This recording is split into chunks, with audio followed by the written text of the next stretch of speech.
Welcome to a new vision of reality, TSK for the 21st century, our new series on the time-space knowledge vision. TSK starts from the radical suggestion that deep, open-ended, sustained inquiry into time, space, and knowledge, as fundamental facets or elements of our being, can have a profoundly transformative impact on our ways of being and knowing in the world. Many in our time, as we are moving into the third decade of the 21st century, feel that we're caught up rather surprisingly in various crises of meaning and sense-making. And I've long felt that TSK is powerfully resonant with and relevant to the various integral, metamodern, and other communities attempting to address these crises. So I wanted to open up a series where we could explore TSK retrospectively, considering its origins and intentions, and prospectively, in light of what wisdom and ways of working it might offer us going forward. For our first episode, I'm happy to be joined by Jack Petranker, the founder of the Center for Creative Inquiry, CCI, the editor of many of the TSK books, and a longtime teacher and practitioner of the TSK vision.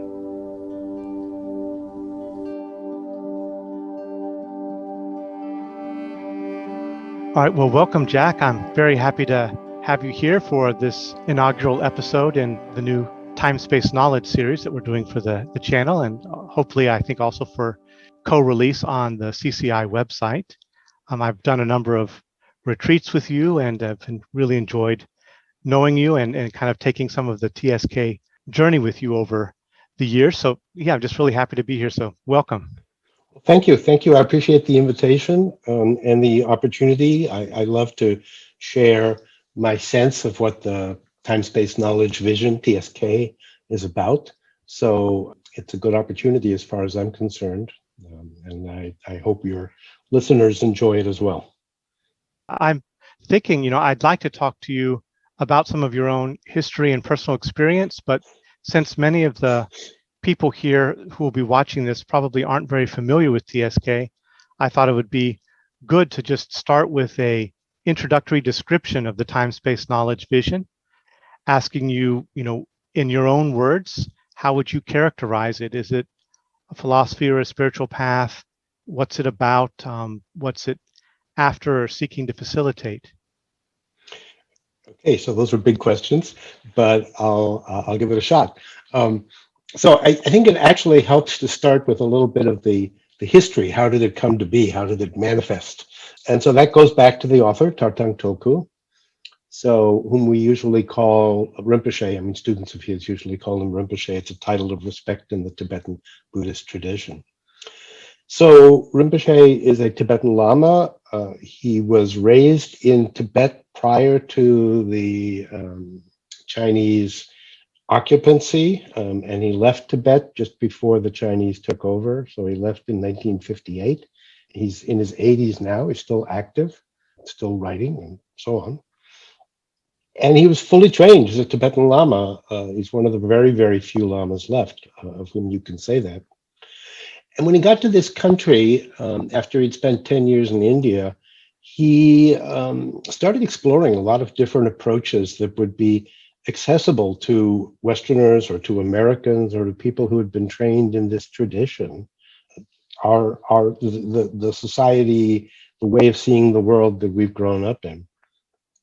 And after he'd been here really just about half a dozen years, he started working on what became the time-space knowledge vision, and I'll mostly refer to it as TSK, I think, because that's what people do.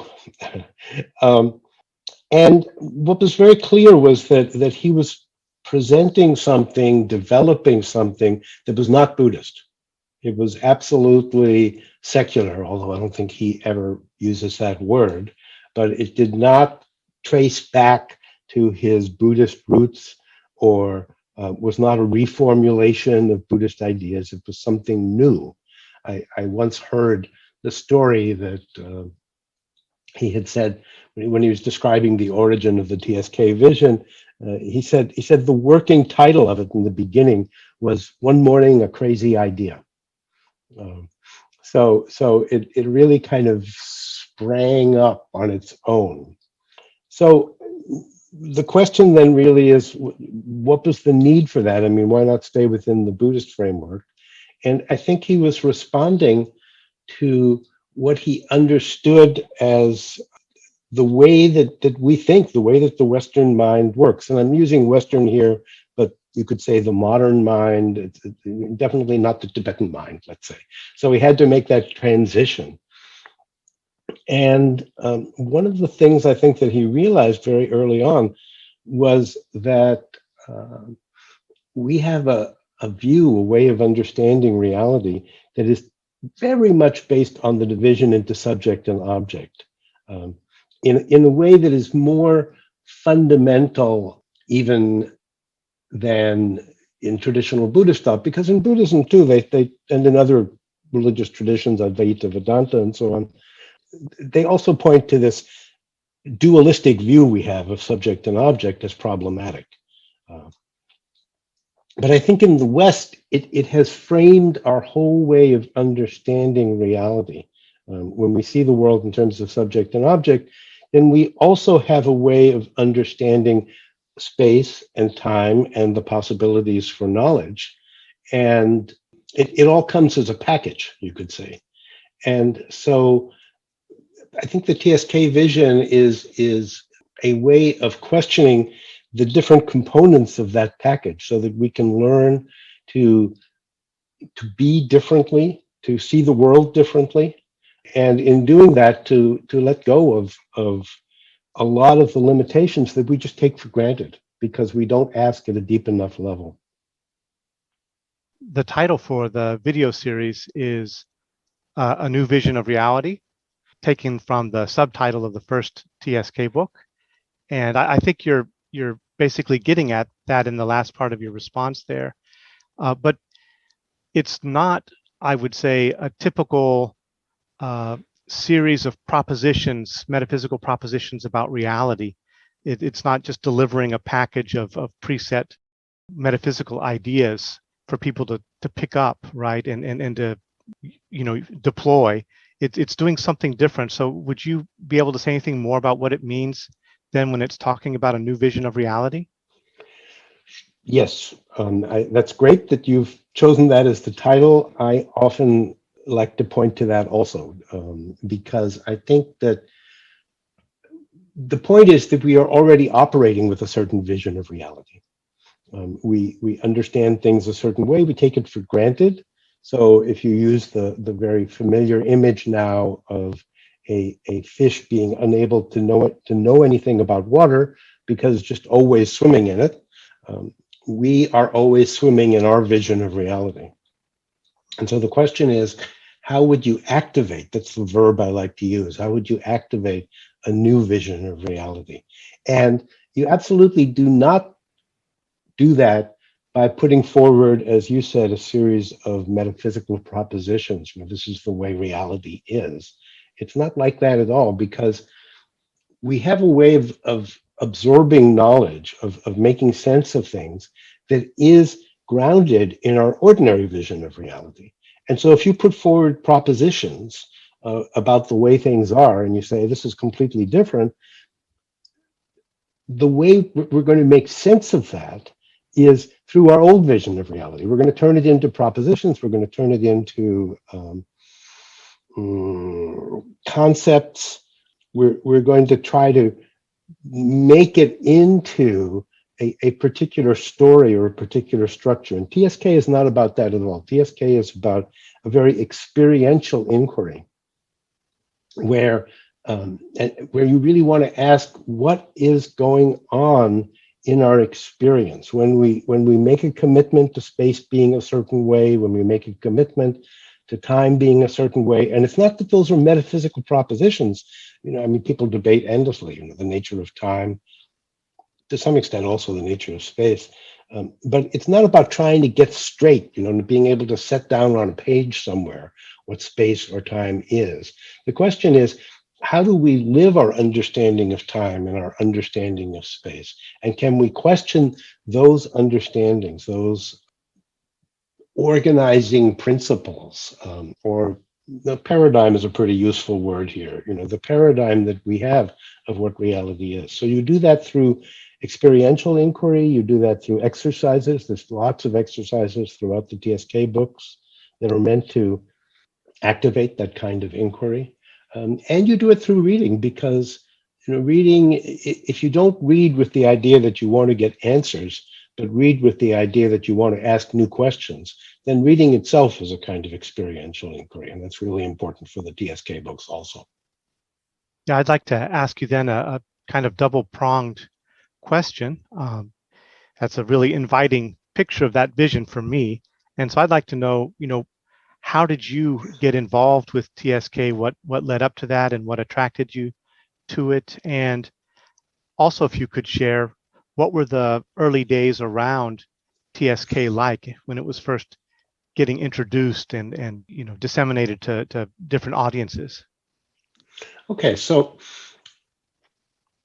I had met Rinpoche in 1973. He came to this country in 1968 and settled in Berkeley in 69. So I met him just a few years after he arrived here and started taking classes with him. And at the Nyingma Institute, which he founded. Nyingma is the name of the school of Tibetan Buddhism that Rinpoche belongs to. And so he founded the Nyingma Institute. And I took classes there. And there were a whole range of classes. My original impulse, you could say, was kind of not exactly on the level of metaphysics. That's not quite right. But I had a philosophical interest. I felt like I needed to understand something about the way things are, about the nature of reality, if you want to put it that way, which then does take you back into a metaphysical direction. So I was taking classes in Buddhist philosophy, but I also realized that there had to be this experiential component. I had started meditating, and there were various practices that were taught at the Institute that Rinpoche had developed, again, for Westerners, with a real sense that something different had to happen to be able to communicate to Westerners and affect their way of being. So I was doing all that, for a few years. And then in 1977, Rinpoche had been working actually for maybe since 75 or so on the book that became Time, Space, and Knowledge. And it was published at the end of 1977. There was a book launch, and I remember going to that book launch where Rinpoche was present. Nowadays, and in fact for the past 40 years, he has really withdrawn from contact with the public. He decided there were other more urgent priorities. But in those days, he was at the Institute and pretty easy to gain access to. And I went up to him, I remember, at that book launch, and he was signing books. So I have a copy of TSK that's signed somewhere. And I asked him, should I read this book? And looking back on it, I always find that an embarrassing question, because an author has just put years of his life into writing a book, and then you say, well, it could be useful to read. So it seems kind of insulting. But he was fine. He said, yes, read it 3 times. So it took me a long time to read it 3 times because, well, I don't remember exactly what I did at the very beginning, but in 1978, so a year after the book had been published, the Institute started to offer a program in the TSK vision. It was an intensive, I don't remember how many nights a week, but it was several nights a week. And it was a year-long program. There were 3 week-long retreats built into it. So it was very intensive. And I enrolled in that program. And during the course of that, we worked our way through the book very systematically, but I found it slow going.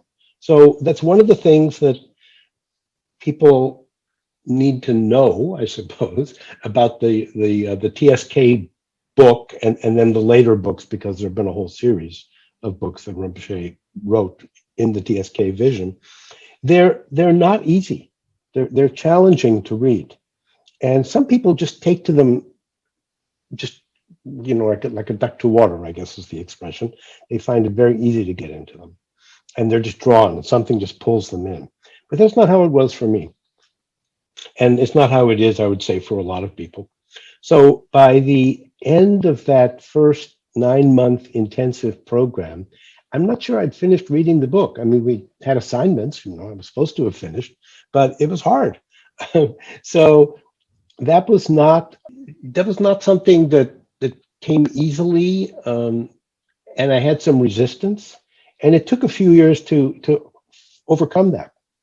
But in the meantime, there were other programs being offered. There was another intensive program the following year, and by then I was doing something quite different. And there was a program that I wasn't involved in 1980, I believe, where you have to kind of think back. I mean, for those of you who can think back that far, or imagine what it was like at that time. There was tremendous openness to new ideas, and a sense that there was a kind of knowledge that maybe we needed to understand in the West. So TSK was a great book for its time in that sense. And one of the areas where it attracted interest was in physics, and particularly in the field of quantum physics. And Berkeley at that time was a hotbed of innovation there. And there were people there who were really exploring possible connections. So in 1980, there was a conference on TSK and quantum physics that was co-sponsored by the physics department at the university. And what I heard, I wasn't there, what I heard was that it didn't actually go that well because TSK is so experiential. So TSK, the physicists were, they wanted to learn more, but they didn't think that looking inward, that really trying to develop knowledge on the basis of their own understanding of what was going on in time and space and the kind of knowledge they had, that wasn't so interesting. So I was told they kind of listened politely or kind of tried to go along with the exercises that were introduced, but it didn't go very far. So that was, for a while, that was what was going on. There was another intensive program, and then there were different workshops and seminars that were being offered. But I think in the very beginning, it took a certain kind of openness that a lot of us didn't have, and I'm including myself because I was having a hard time with it. Gradually, I got more interested, and I guess the next part that I remember, this is all a long time ago now, was that in 1983, I believe it was, and by then I'd started working full time for Rinpoche, you could say, for his various projects, and I was doing a lot of writing because my professional training is as a lawyer, but I was doing some legal work for the organizations, but I have always enjoyed writing, and I think Rinpoche, through the projects I was doing, became aware of that. So in 1983, I think it was, or maybe it was a little later, he called me in and he started giving me notes for another book in the TSK series. And that book became Love of Knowledge. And that was a process that went on quite a while. And the way Rinpoche writes books is he dictates them. So, and it's kind of a remarkable process if you think about it, because he doesn't work from notes at all. He just calls you in and starts talking, and it turns out that, what do you know? You've got a book. But it does mean that the editor has to do quite a bit of work, really, because Rinpoche has a wonderful grasp of the English language in terms of the terminology and the kind of very subtle distinctions that English makes. But he doesn't care about the syntax of the English language. He doesn't care about how sentences are usually put together. So the editor has a fair amount of work to do to put it into the kind of English that people would be able to read and benefit from. So I worked with him on that. And let me tell you one more story. I think I've kind of maybe gone on too long in answer to your question, but I'll say one more thing because it did have an impact on me. I think one of the reasons he started to have me work with TSK, with this new book, Love of Knowledge, was that I had come to him once, and I guess I must have been working with the books.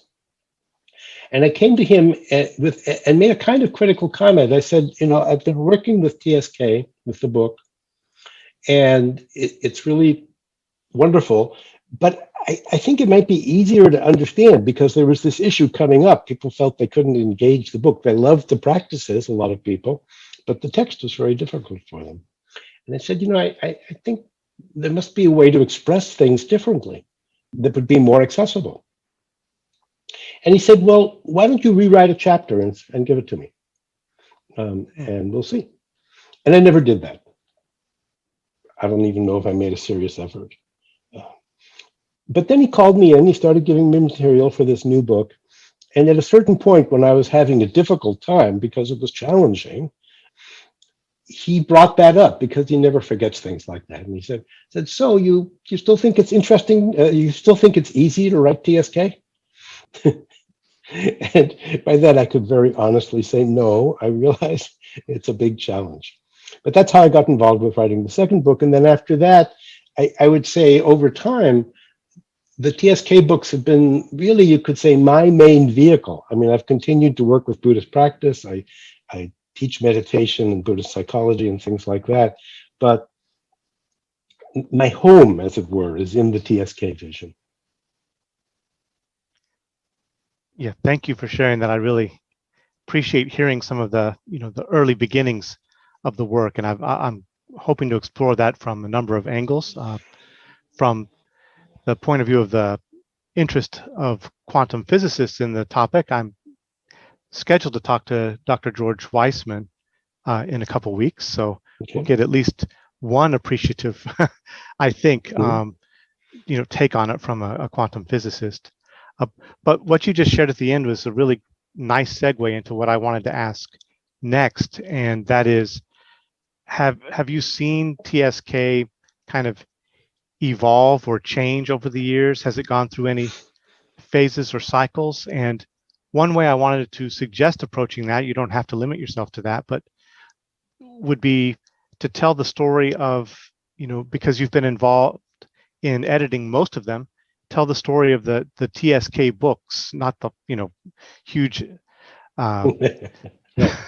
description of each one, but the flavor of each one, because for me each one stands out with its own distinctive mood and tenor and lines of flight.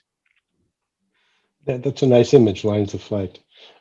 Yes, so I've been thinking about that a little because I anticipated you'd ask me a question, something like that. And it's not so easy to characterize each book. I mean, I think one could do that, but the books were really rich. And over the years, because I've been working with them for many years, there are certain aspects of each book that kind of speak to me, and those are the ones that I've developed. And so when I talk about a book, I'll probably talk about the part that speaks to me, and I'll be leaving out the parts that I really haven't gotten so involved in, or to be honest, the parts that I feel like I've never really fully understood, So, but with that kind of proviso, sure, I'm happy to talk about that. So the first book has really stayed in some ways at the center, the TSK, we call it TSK, just the first book. And for some people, the people who really, mostly the people who got introduced to TSK through that first book, I have often heard people in effect say, well, that's the real TSK. The others are kind of commentary. And you could certainly understand it that way. But my experience has been a little different because I've worked so much on the other books. I've been involved. I've been the principal editor basically on all of the other books, and that means I have a certain investment in those books, I suppose. So although the TSK book is wonderful, and whenever I go back to it, I'm just really struck by how much it offers. In my own development, I have worked more with the other books than with the first TSK book. There's a while back, it must have been almost 20 years. Well, yeah, more than 20 years ago. No, maybe 15. I wrote a book that Rinpoche had asked me to write. He originally said, thought of it as a teacher's manual for teaching TSK. But then he said, well, go ahead and publish it as a book. And it's called When It Rains, Does Space Get Wet? Which is a title I took from one of the TSK books. It's a phrase in one of the TSK books. And I thought it was a great question to kind of point to the way that Rinpoche is always looking behind our ordinary assumptions. But in that book, the reason I bring it up, in the first part of the book, there's a extensive study guide to TSK, and it works with all of the different books as readings from all of the different books. It's a 36-week program, and I've worked with that in the past. I did a 2-year course that was based on systematically going through that. So there are ways to really trace out themes throughout all of the different books. But it's true that they all have their own flavor. So the second book, as I said before, was Love of Knowledge, and I think of that as kind of a prequel in some ways to the first TSK book. So the first book is really introducing this new vision of reality. And I think maybe we've said enough about that. Not that you can communicate that very easily in a couple of minutes, but okay, let's assume we have. And then the second book, Love of Knowledge, is really more questioning our usual understanding of knowledge in particular, but also of space and time, because one of the insights that I think the vision communicates is that space and time and knowledge are really very, very closely interconnected. Rinpoche says they're facets of being. And so if you start to look at one, then the others become accessible, and they start to shift. Your understanding of them starts to shift. But Love of Knowledge, as the title suggests, takes knowledge as its most fundamental facet, I guess, and then looks at the others.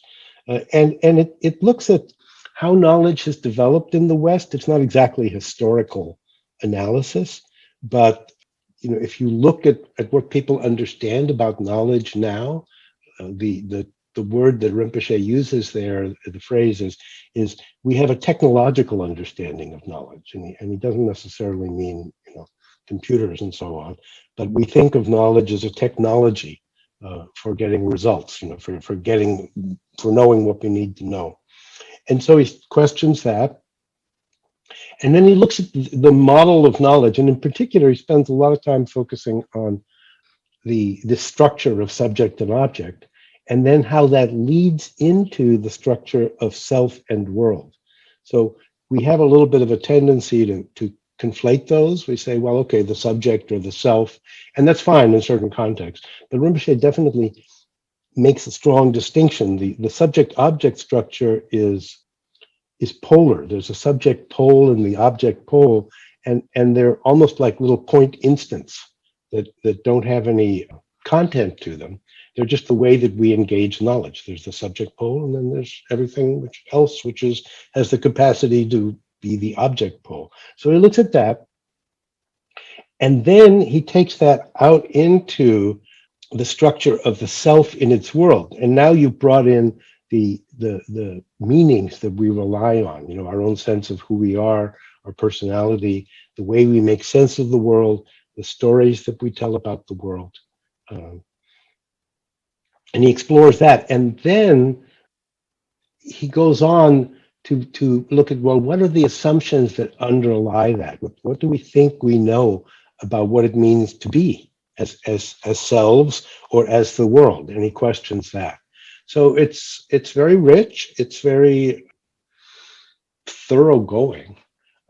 I'm about to teach a course on Love of Knowledge. I haven't been working with that book for quite a while, but there's a new translation of it in German, and that's led me to go back and look at it, and I'll be teaching a course on it. So I'm actually pretty familiar with it right now.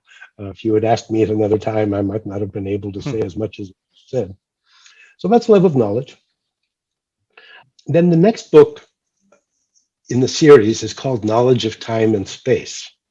You begin to get the picture that there are kind of variations on a theme in terms of the titles. I will tell you a story about the origins of that book. It actually traces back to love of knowledge. Um, when Rinpoche was giving me material for love of knowledge, um, there was a lot of it that I didn't understand. And as I worked with it, then I'd begin to understand what he was really getting at least to some extent. And so I could make sense out of it. But there was a lot of the material that even after I'd given it all that attention, you could say, I still didn't understand it. It just like, well, I don't get it, you know. And I went to Rinpoche and said, "There's a lot of this material that you've given me that I don't understand. I don't know what to do with it." And he said, "Well, put it aside. Just we'll work with it later. Just work with the parts that you feel you have some access to." And so we did. So there was this massive material that did not make it into love of knowledge. And that material became the foundation for the knowledge of time and space, the next book in the series. Now, he gave me a lot of additional material, which I think helped clarify what was going on, at least for me. And so knowledge of time and space is a big book. It's the biggest book in the series. And it's divided up into short chapters. There's more than 100 chapters. And I think compared to the other books, it's these beautiful little jewels of short essays that some of them are connected with each other. I mean, it has a kind of a complex structure, but it's a little bit hard to pick out a specific theme. Now, for me, the theme that has stood out in knowledge of time and space is the theme of the field. And he talks about experience as being a field, which is I think that's kind of easy enough to digest. And then he talks about what he calls the feel of the field. So we really need to become familiar with the field, not by picking out the different elements in it, but by tuning in to the feel of the field. And for me, that was a very, very fruitful way of looking at experience, because it takes you out of the model of having a subject who's the knower. It's the field and its feel have knowledge implicit in them. And so the analogy that I use is it's very much like a dream. When you're in a dream, and I'm not talking about lucid dreaming now, but when you're in a dream, there's all these different things that are happening in the dream, and you know what's happening. This person shows up and you have this conversation, or you see this thing. But there's also the knowledge that constitutes the dream itself. There's a knowing which manifests as the dream. And that's like the field, and it has its feel. And so the more you think about it, the more you engage it, the more that becomes a really radically different way of seeing our experience. So that's what I take away fundamentally from knowledge of time and space. But it's a very rich book. There's many other elements to it that I haven't dealt with. And then the next book is Dynamics of Time and Space. And I worked with on that book for quite a while. I mean, he gave me the material, and I started to work it up. And it was very interesting. Rinpoche is very intuitive, as one might imagine. And I worked on getting dynamics together for quite a while, and it was ready to go into production. It was, I think it was typeset, or at least very close to being typeset. And Rinpoche came, or had me come in to see him, and he said, "Do you think this is good enough to publish?" I said, "Yeah, I've really worked on it a lot. I think it's good enough to publish." He said, I don't think this is good enough. We're going to pull it, and you keep working on it." And so I did. And it had a different title at that point. I don't remember. And so I worked on it a lot after that. And finally, then he called me in. He said, now do you think it's ready to publish? And I said, yeah, I've done, this is the best I can do in working with the material you've given me. He said, okay, let's do it. So that became Dynamics of Time and Space. And And that's the book, for me, that's the one that I've stayed with the most. I really did mean that when I said it was the best I could do. So I come back to it. I mean, it's not that it's my ideas. I don't want to give that impression at all. But it's always a question of how do you formulate it? You know, how do you communicate what's being said? And the communication and the of the content is not separate from the content. The two go together. But you know, that's a contribution that the editor can at least contribute to. So I've always loved dynamics. And when people ask me what book to read, first, if they say, well, how can I learn about this TSK vision? Depending on the person, for some people, I would recommend Love of Knowledge, but for other people, I suggest dynamics. Or I say, you know, take a look at the TSK book. And if that speaks to you, great, go with that, because that is the first presentation of the vision. But if you have trouble with it, then give dynamics a try, because I think maybe it's more accessible.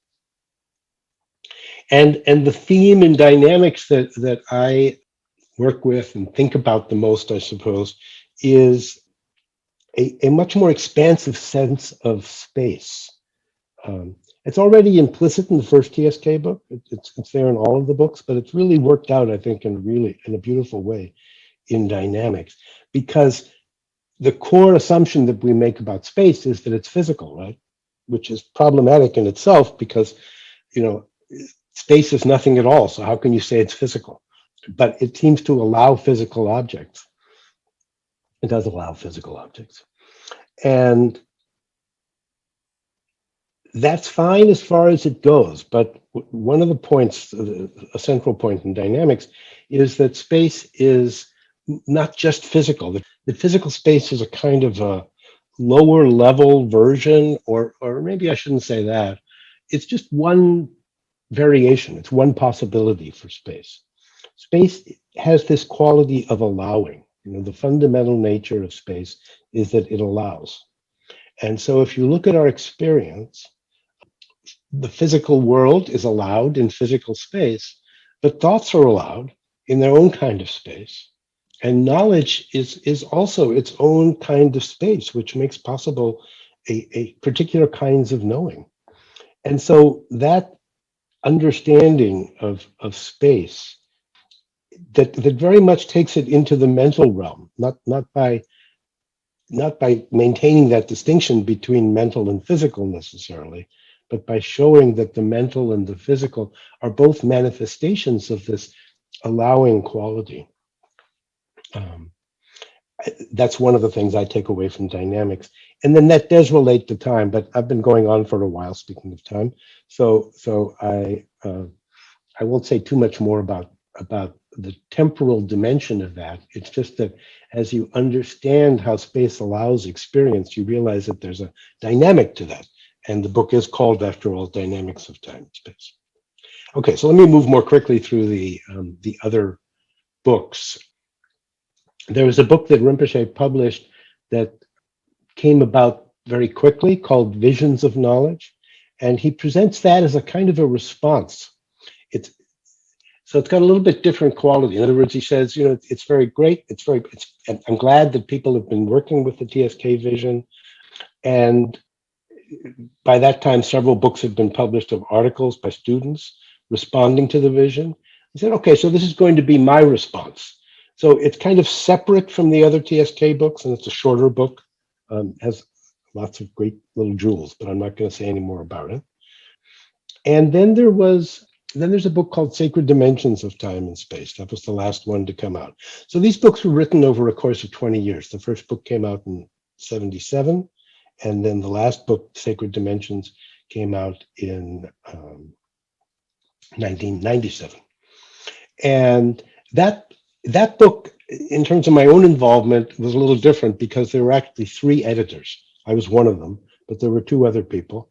And it was a remarkable book in the sense that, you know, this may not be so surprising for people who aren't involved in the publishing project in publishing, but I've been involved with Dharma Publishing, which puts out these books for all these years, and I've been involved with a lot of books. And it takes a long time to get a book together. In the end, you look at this book and you say, oh, a book, how nice. But there's a whole lot of, blood, sweat, and tears that goes into making a book, and it usually takes a while.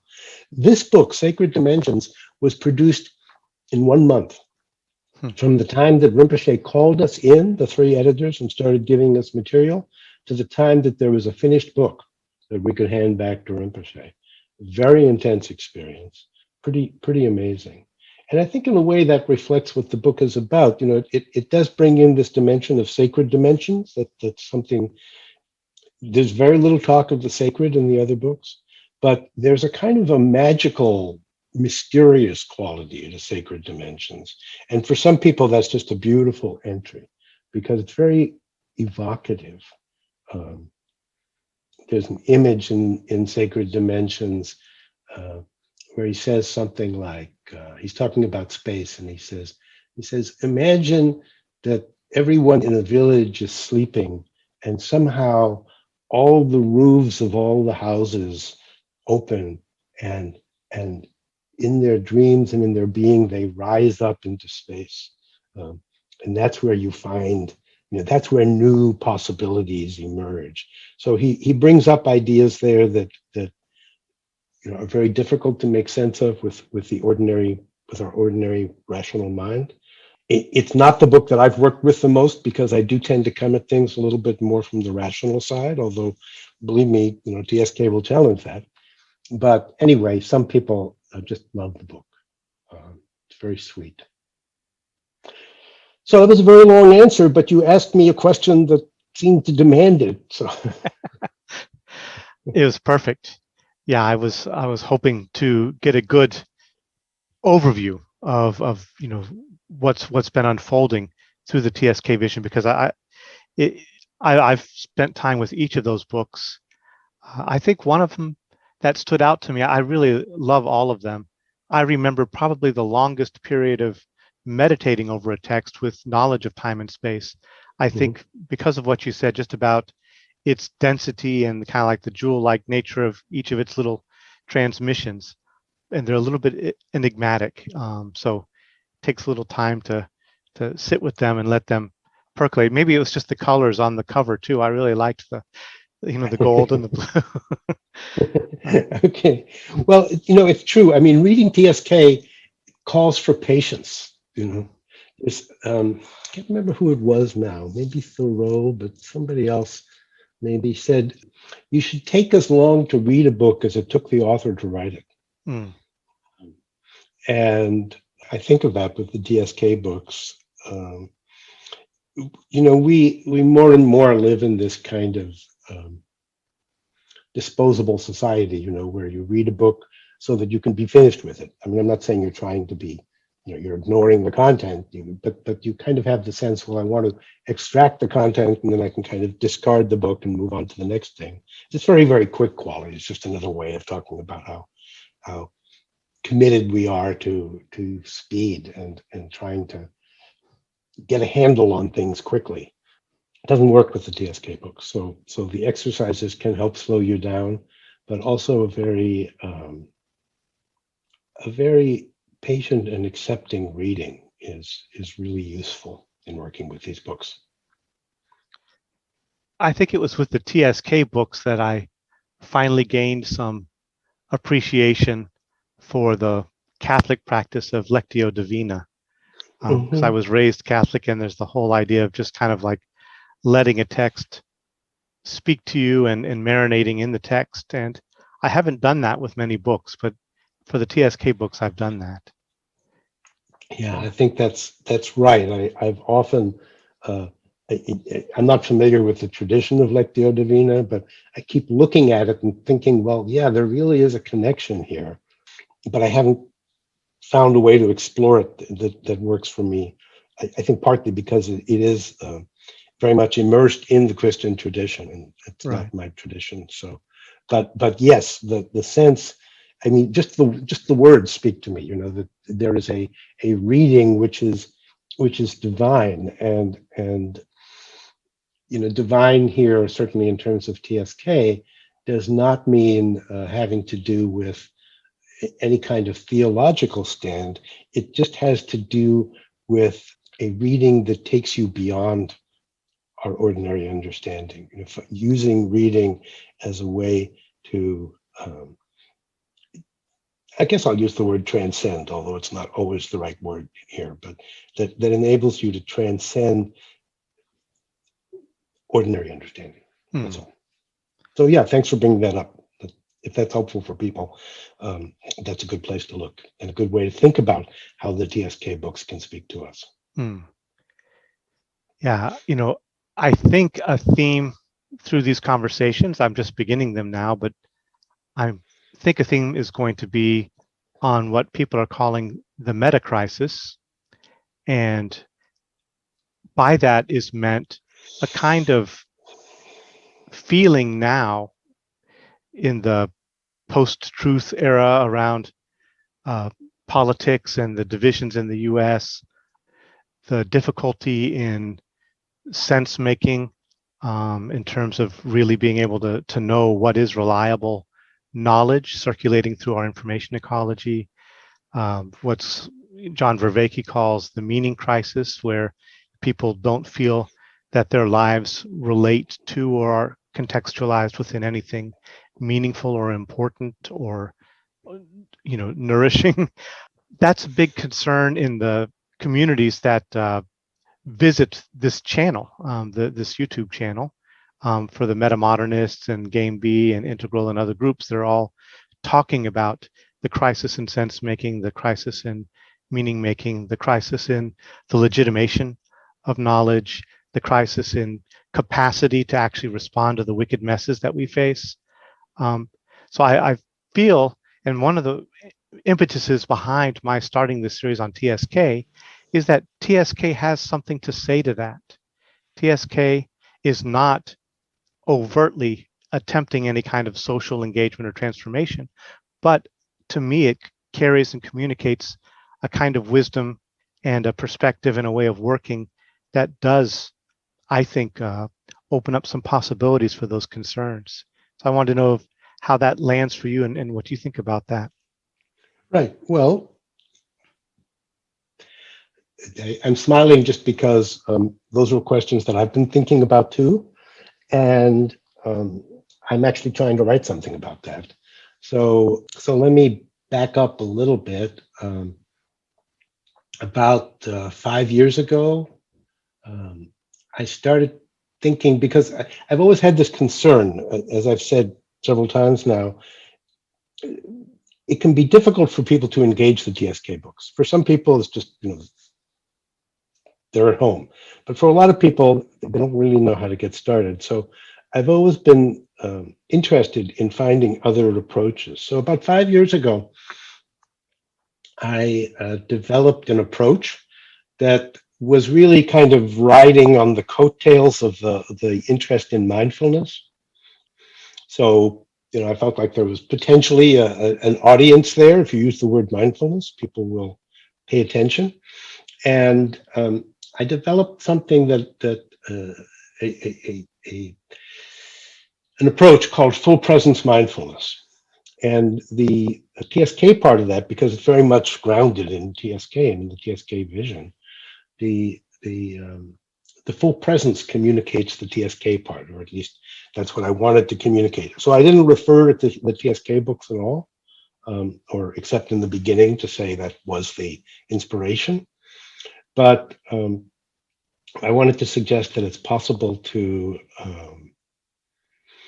really find a way to be fully present to your own experience. And what the TSK vision has to say about the field is one of the themes I draw on, and the feel of the field, and then also about stories, which is a theme in Love of Knowledge and also in Dynamics of Time and Space.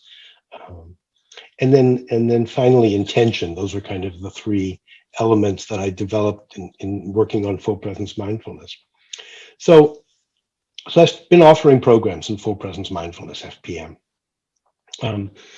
And maybe a couple of years ago, I thought, this could be a book. I could write I was kind of thinking of a manual for full presence mindfulness, because people found it helpful. and it also was a good way into the TSK books. It just led naturally there, and I was pleased about that. So I thought, okay, I could write a book that would be kind of a manual, but maybe a little more. And when I started to work on that, the more I worked on it, and it took quite a while for it to really emerge, I started to think, this is an approach that really could address the crisis that we're in, the chaos that confronts us. It's kind of a nice phrase, just for the alliteration, right? The chaos that confronts us. And the more I worked with it, and I'm still in the middle of it right now, but I'll say a little bit about it. The more that I worked with it, the more I decided that you could really address the problems that we have by really it's an act of education more than anything else, by educating people in the possibilities that emerge when you don't hold on to your own position. So the whole question of identity politics and populism and the way different groups form, and then they all have their own version of truth. They all cling to that version, and a breakdown of communication. All of those things, I think, if you don't hold on to your positions in that way, if you really explore the notion that we are immersed in the stories that we inhabit, and that those stories inform our field of experience. I'm giving you some of the language that I'm working with right now, that could really make a difference. I really started to think of it in terms of not only being present yourself, like cultivating full presence, but also if you start to explore what full presence means in this context, it means letting others be present also. And if you can develop a kind of politics of presence, so I'm using that phrase, we need a politics of presence. And if you can do that, then I think that could really address the concerns that we have right now. So I said before that I'm a lawyer by training. I did do graduate work in political theory. And I really, as I think about this, I find myself going back into issues that come up in political theory or political philosophy also. How can you accommodate the presence of others? So one of the ways I talk about that is and it's not my phrase.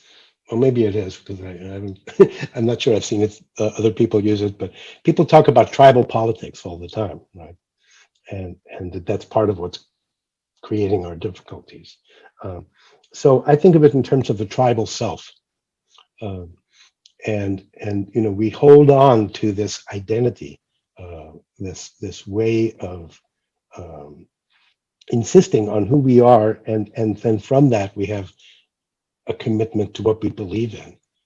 This is the truth, so we get alternative facts and all of that, all the things we know about, that we read about and think about all the time, if we're interested in this field of inquiry.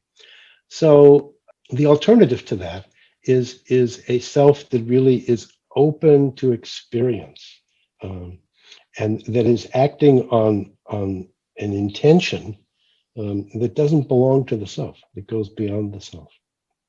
I think all of that comes out of the TSK vision. So yes, other people would come at it very differently and would look to other aspects of the vision, but that's the way that I've been thinking about these things.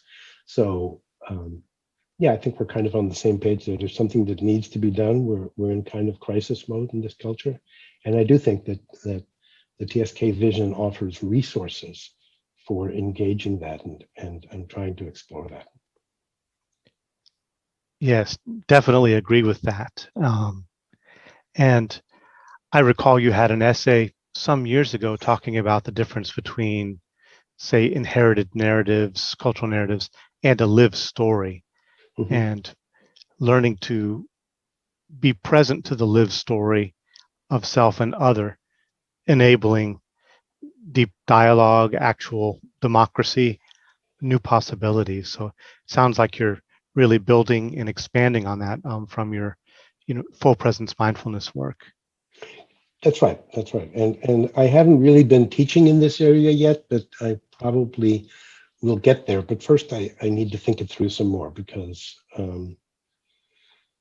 it's I see a lot of potential there, but I feel like it needs to kind of, well, I'll use your word, I need to marinate in it some more before I can really communicate it successfully, or in a way that makes sense to other people.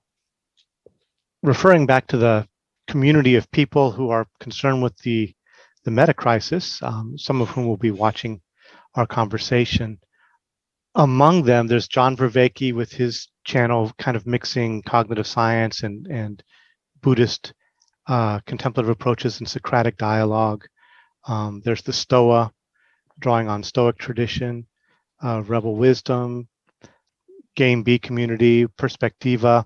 So there's a bunch of communities who are looking at these kinds of things. And one of the themes that, to me, I'm noticing across the board that I really feel like is a culturally urgent, felt need, is for wisdom conversations. It's for actually, practices and dialogues that can help to cultivate wisdom, that can promote new forms of inquiry and sense making. And so I know that you are involved in this area through your Center for Creative Inquiry. You really are looking at opening up those kinds of spaces. Could you say anything about what you're doing with CCI? Sure. So let me say, first of all, you named a number of people working in this area, and I don't know any of them. I'm just not involved, with those particular forms of inquiry or investigation of what it means to activate wisdom, let's say. So I'm grateful to you for pointing them out, and we'll see. Maybe there are possibilities. I'm sure there are possibilities there, but there's a lot to know. So Center for Creative Inquiry is I actually started it on my own. I went to Rinpoche and asked him if that was okay if I started it, because I wanted a center that would explore ways to manifest the TSK vision in our society. So it really is kind of along these lines. And he said, okay. He said, oh, it's a little hobby for you. That's good. Rinpoche is not totally encouraging about things sometimes. But anyway, that was enough for me.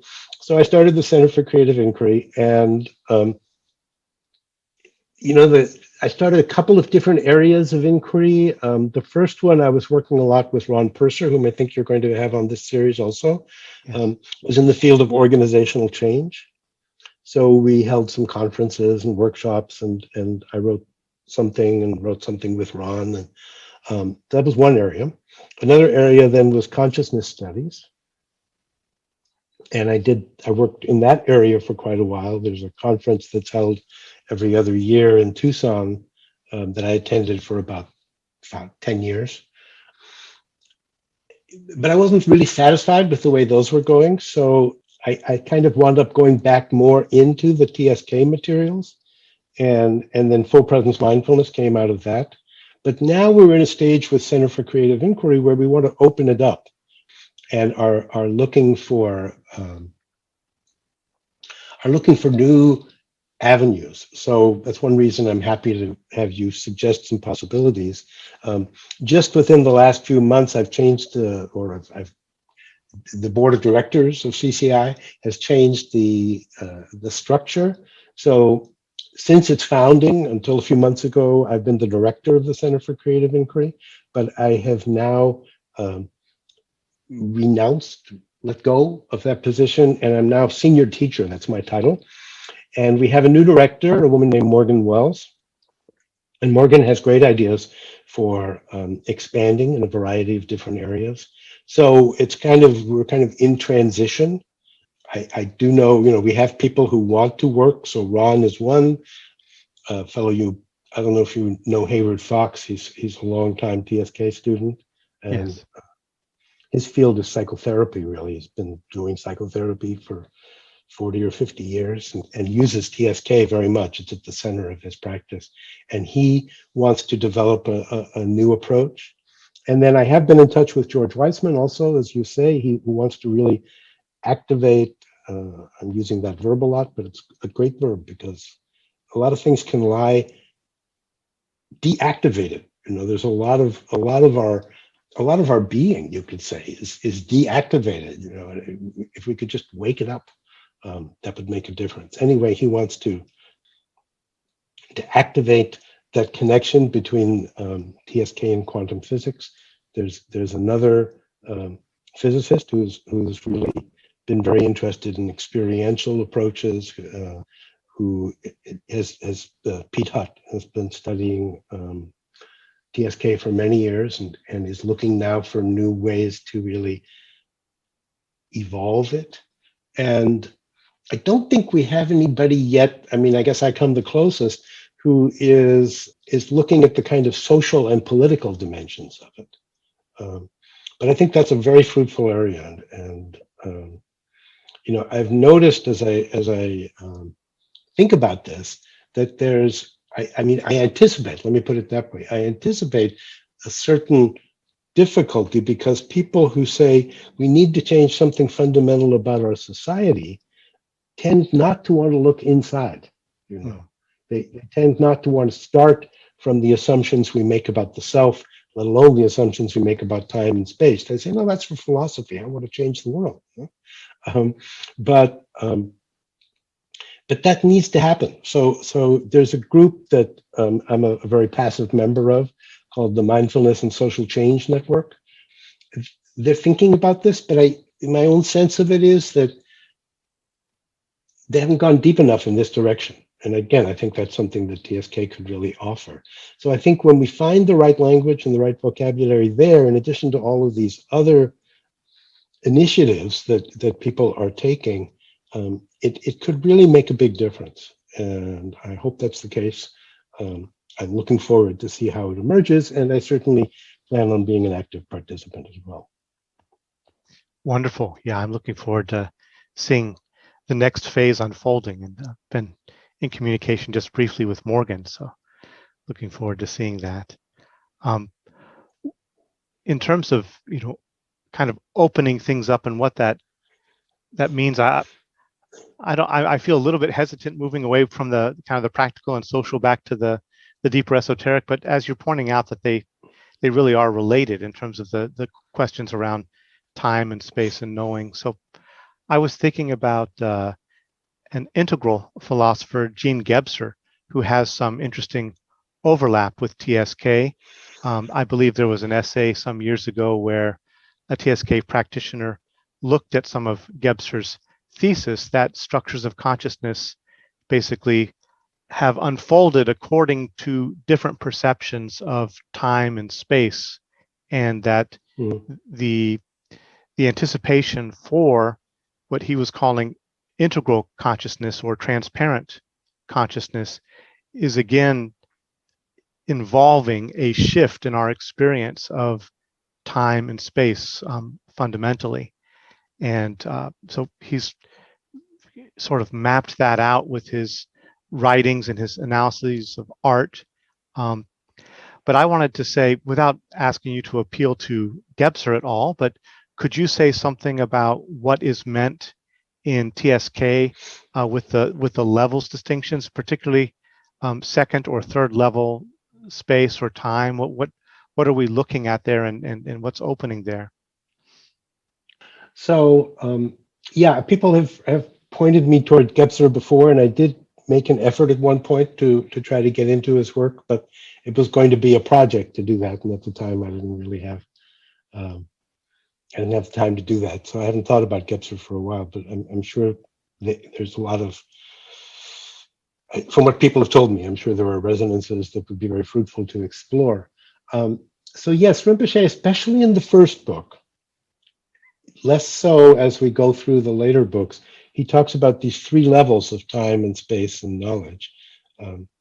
and then the third level will then, to me, it's a kind of open question whether the third level is also what he calls great space, great time, and great knowledge, or whether that's a fourth level. I think that I'm not completely sure.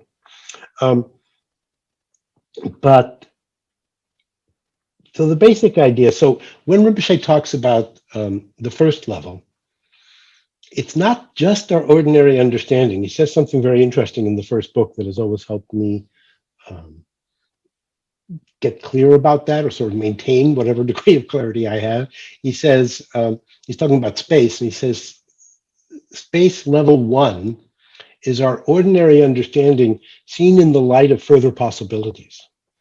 So that second phrase, I think, is really important. It's not just saying, we just go along doing what we're doing.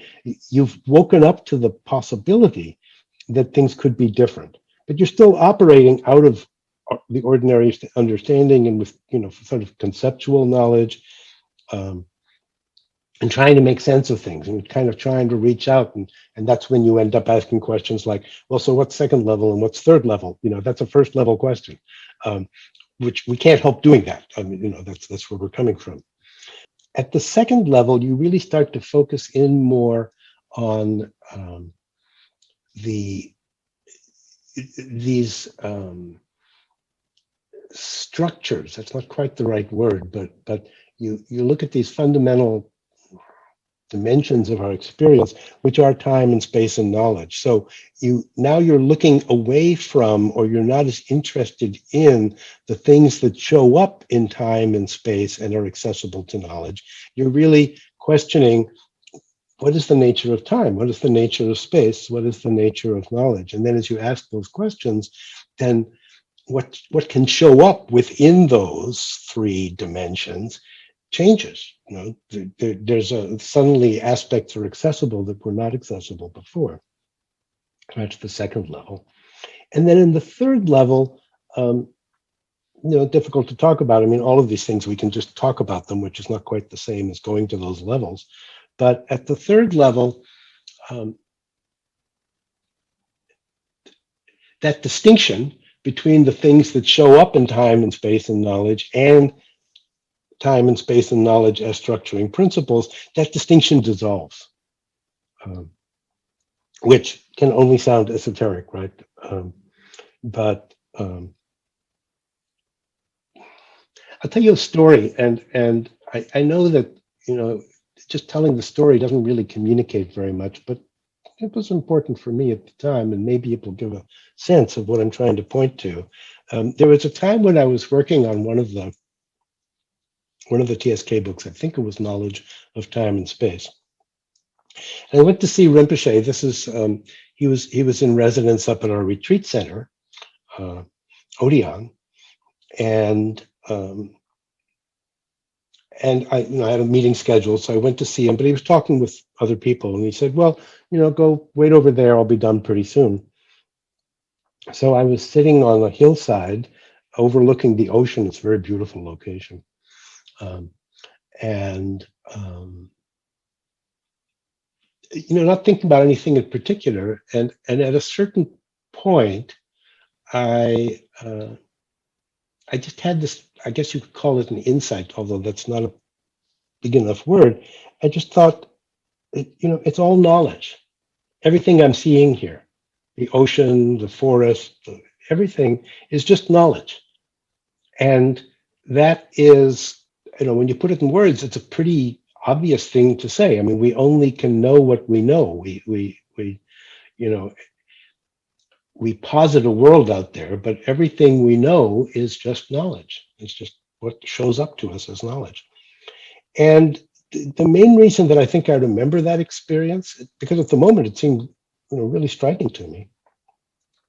And a few minutes later, Rinpoche called me over. He was ready to speak to me. And when I came up to see him, before I'd said anything, he said, "Oh, you understood something about TSK." And that's kind of like the third level. At least that's maybe the best shot I can give it right now. That's great. Thank you. Yeah, there's something that I find very enticing and kind of delicious about TSK, in that it has a way of evoking and delivering the sacred without necessarily involving it in any of the old metaphysical, questions and quandaries, or assertions. And in integral circles, there's a concern with establishing post-metaphysical forms of spirituality, which would mean forms of spiritual practice which are open to the deep, genuine insights that humanity has had, throughout its many traditions, and a number of different technologies or practices, ways of working with the self and opening up the self. Those are all valuable, and those can still be worked with productively without necessarily buying into the old metaphysical world frames. It doesn't mean that you would leave behind metaphysical questions altogether. You still are, in some sense, concerned about what is being, you know, um, but it's not, as we discussed at the beginning when we were talking about the vision of reality. So, how do you feel TSK is situated in relation to that kind of post-metaphysical concern? Sure. So I don't use the word post-metaphysical, but I think I understand what you're pointing at. Rinpoche does have some things to say about the relationship of TSK to different wisdom traditions, you could say, or maybe religious traditions. And basically, he says, these insights, if you find them valuable, they apply to any tradition. They could be useful in say opening up. In TSK, you want to seek out the places where you are holding on without even realizing that you're holding on. And a lot of the exercises and a lot of the discussion are really trying to point toward those places. So, without making judgments about the ways that people approach their own traditions, it's kind of like there's a basic assumption saying, whatever your starting point is, you need to be able to question the starting point also. It needs, you need to be able to let go of even the parts you think you're not holding on to, because you are. I remember years ago, I was leading an intensive TSK program at the Institute, and there were two women who were in residence. I remember having the discussion with them, and they said, well, it bothers me because it feels like you're saying that I'm wearing these glasses that are distorting my view, and I need to take off the glasses. But I don't feel like I'm wearing any glasses. And in TSK, I think you would say, well, maybe you're right, but let's keep looking. Where maybe some contacts got slipped in without you weren't noticing. So you don't see the frames, but there's still something going on. So there's always this quality of taking the inquiry deeper. There's a nice line in Knowledge of Time and Space where Rinpoche says, to say I know is to say I stop here. And in TSK, you say no stopping points, no positions, no this is this, that is that. Rinpoche often says no from and no to. A.H. Almas, he created the diamond approach, and years ago, I believe he studied with Tarthang Tulku Rinpoche in Berkeley, and is a fan of the TSK books. I've felt its influence through some of his books, particularly his book Space Cruiser Inquiry. But one little piece there that stood out for me, he has a phrase that I could relate, since you're about to teach a class on love of knowledge and the centrality of inquiry in TSK. In Space Cruiser Inquiry, he says that the fuel, the rocket fuel for this space cruiser inquiry is love of truth. And by truth, he doesn't mean factual propositions necessarily about the world, but about what can be encountered authentically, when you basically are just continually opening to your experience and the structures of your experience. So he would say that love of truth is the fuel for inquiry. I'm feeling, basically it's an analog to saying, love of knowledge. Love of knowledge that is that is the empowering ingredient. Right. Mhm. Yeah, the quality of love, so transformation, I think, depends on having fuel, if you want to use that word, but there needs to be a dynamic that motivates it. Hmm. And so when Rinpoche talks about love of knowledge, yeah, I think he's talking about exactly that dynamic. It's you can't lay everything out in front of you and say, oh, like this is a map and I'm going to go here and I'm going to go there. It has to be kind of welling up from within you. Um, so yes, I think the love of knowledge or love of truth, that seems fine.